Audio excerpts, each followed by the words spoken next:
नाशिकच्या कॉर्पोरेट जिहाद प्रकरणाला भीषण वळण. मानवी तस्करी, जबरदस्ती धर्मांतर आणि फंडिंगचा मोठा अँगल समोर. पीडितेला थेट मलेशियाला पाठवण्याची होती तयारी.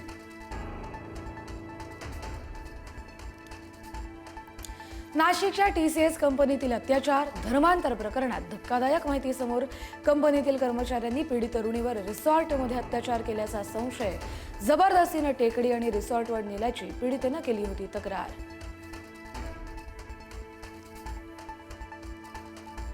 नाशिकच्या कॉर्पोरेट जिहाद प्रकरणातील फरार निदा खान अजूनही पोलिसांच्या हाती नाही. लॅपटॉप आणि मोबाईलमधील महत्त्वाचा डेटा नष्ट केल्याचा संशय. SIT आणि गुन्हे शाखेची पथकं सतत मागावर.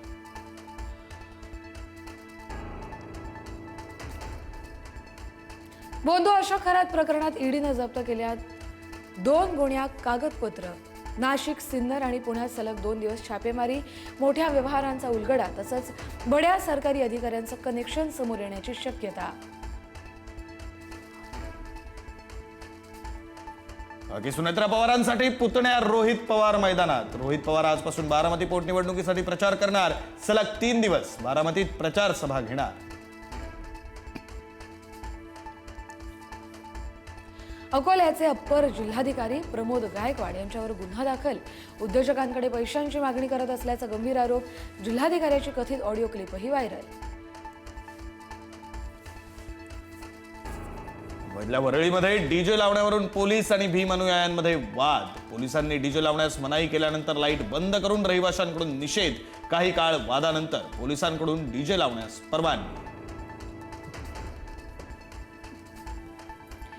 मुंबईत मेट्रोचं काम सुरू असताना क्रेन पलटली. BKC मधील मेट्रो साईटवर बीम उचलून पिलरवर ठेवत असताना दुर्घटना.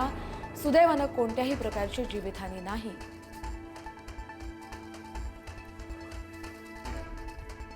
1 मे म्हणजे महाराष्ट्र दिनापासून परवानाधारक रिक्षा आणि टॅक्सी चालकांना मराठी भाषा येणं अनिवार्य.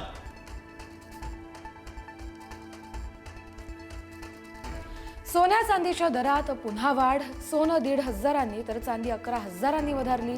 सोनं प्रति तोळा 1,56,000.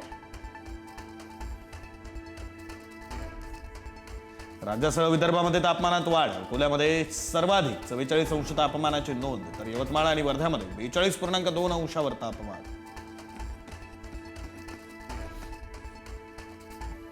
इराणकडे अण्वस्त्र असणार नाहीत. इराणनं अण्वस्त्र विकसित करू नयेत. जागतिक अर्थव्यवस्थेशी एकरूप व्हावं. अमेरिकेचे उपराष्ट्राध्यक्ष JD व्हॅन्स यांचं विधान.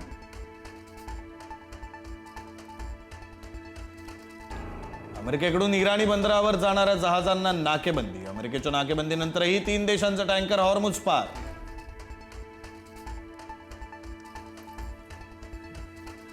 अमेरिका आणि इराणमधील पहिल्या अपयशी चर्चेनंतर आता चर्चेची दुसरी फेरी होणार.